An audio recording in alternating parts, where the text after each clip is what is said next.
Nous allons travailler ensemble sur des exercices musculaires pour tonifier la sangle abdominale. Sur le premier exercice, nous allons travailler sur la partie sus-ombilicale, toute la partie qui va être au-dessus du nombril.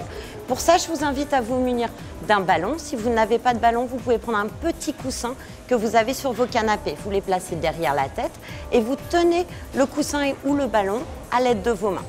Pensez toujours à avoir le dos bien plaqué. Cherchez à écraser le dos dans le sol.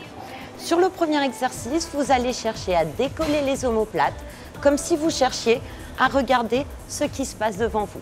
De là, vous allez sentir les abdos se contracter sur la partie haute et on redescend doucement. Sans chercher à aller jusqu'en bas et on repart. On souffle dans la montée, on inspire sans redescendre jusqu'en bas. Ne relâchez pas votre dos. Vous pouvez faire des exercices sur des séries de 15 répétitions. Si vous sentez que vous avez la tonicité et l'énergie suffisante, vous pouvez sur le dernier rester en haut et faire des petits mouvements sur des petites amplitudes plus rapides. Ça vous permettra une tonification beaucoup plus forte de votre sangle abdominale. Pour le deuxième exercice, nous allons travailler la partie inférieure des abdominaux. Pour cela, je vous invite à mettre les mains derrière la tête, sans décoller la tête, de manière à conserver un appui au sol. Vous allez placer le ballon entre les deux genoux. Vous allez enrouler le bassin, décoller les fessiers et redescendre en freinant.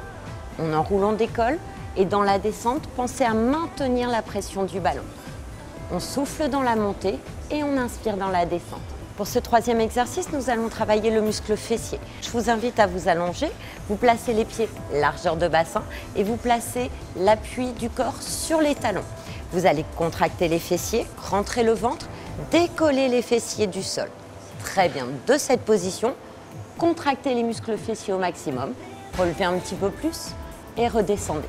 Ne cherchez pas à descendre trop bas pour maintenir la contraction au maximum. Sur ce mouvement, vous pouvez enchaîner des grandes amplitudes, comme ceci, ou rester en haut, petites amplitudes rapides.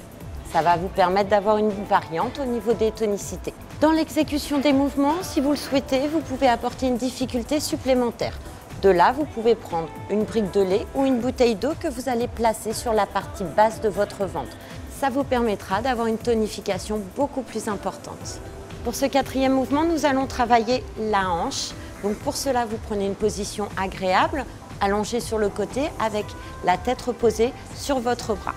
Vous allez décoller la jambe du dessus, fléchir légèrement le genou et faire ce qu'on appelle une rotation interne. C'est-à-dire vous tournez la cuisse vers l'intérieur. Pour être sûr d'être bien placé, vous allez chercher à décoller. Si vous sentez que votre hanche se bloque, c'est que le placement est correct. De ce mouvement, vous allez chercher à monter un tout petit peu et redescendre. On monte en soufflant et on redescend. Pas la peine de descendre juste en bas, on est sur une amplitude moyenne. On souffle bien et vous allez ressentir très vite une petite sensation de chauffe au niveau de votre hanche.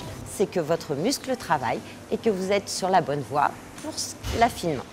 Pour ces exercices, je vous invite à faire 4 séries de 15 ou 20 répétitions et au fur et à mesure, vous pouvez augmenter les répétitions et les intensités. Bon courage!